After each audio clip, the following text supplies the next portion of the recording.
from introvert to head girl, from tiaras to television, from college to CEO, our Satrix be like is Basetsana Kumalo, the executive chairperson of Tswelopele Productions. Now, this is the company that produces Top Billing, Pasela, and some of the other television shows that people know. You're a co-founder of Connect Television. You're also the executive chair and CEO of Basetsana Women Investment Holdings, director of Uzalile Investments. It's a woman-owned listed coal mining company. Did you know that the girl who was an introvert at school, who apparently, history goes, nobody wanted in their team, was going to conquer and conquer and conquer in the way that you have? My parents were hardworking individuals. My mother was a teacher. My father was a bus driver. But I grew up in a family where we were allowed to dream big. My parents were very enterprising. So this entrepreneurial spirit runs in my veins. And therefore, even though I didn't know what I wanted to become when I was growing up in Soweto, one thing I knew for sure, even as young as I was, is that I did not want to be poor. I wanted to have a defined destiny. I used to sell eggs up and down my street after school, boiled eggs. When other kids were playing in the school ground, I used to sell lollipops, stoke sweets, like we call them in the hood. Yeah. Over the weekends, my sisters and I, we used to sell ice cream at soccer stadiums. We used to sell sandwiches, chisanyama. So we were enterprising from a very early age because we learned it from our own home.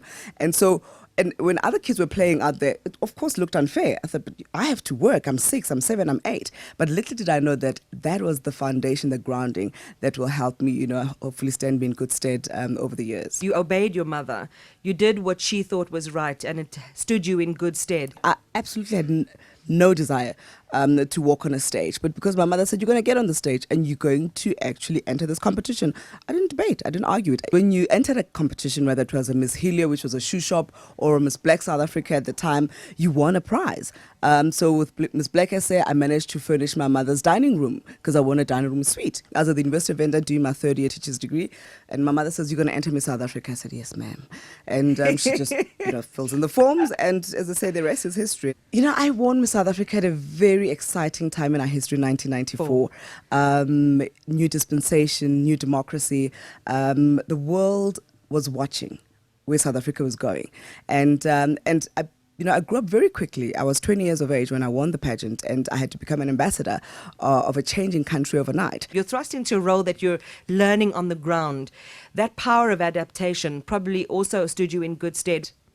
You see, I get bored very quickly, man, and I think that's why I'm a serial entrepreneur, in that I continue to challenge myself, to stretch myself, to learn something new every day, to grow.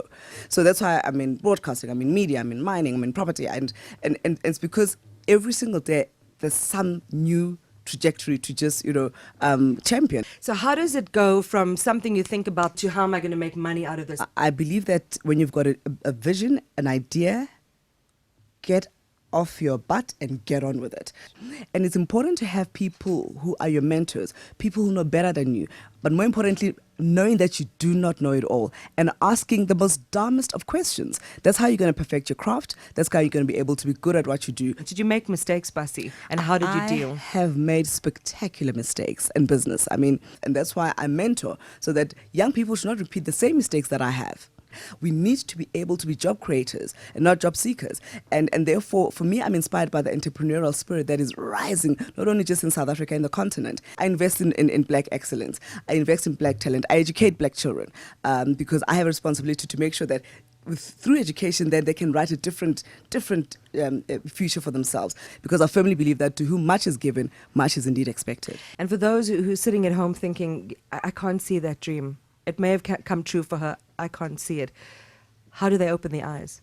You can't be lazy in life. You cannot also have the sense of entitlement, which I see permeating a lot in our communities these days. But more important is about being able to say, I have what it takes. I'm going to get up. I'm going to get on with it. And if I don't know how, I'm going to ask those who've gone before me, who've trailblazed, to hold me by the hand and help me walk my own path, find my own voice, and truly fulfill my own destiny. She's earnest, she's convicted, and her eyes sparkle as she says what she's just said. Basetsana Kumalo, it's been a pleasure talking to you. Thank you for being our Satrix Be Like.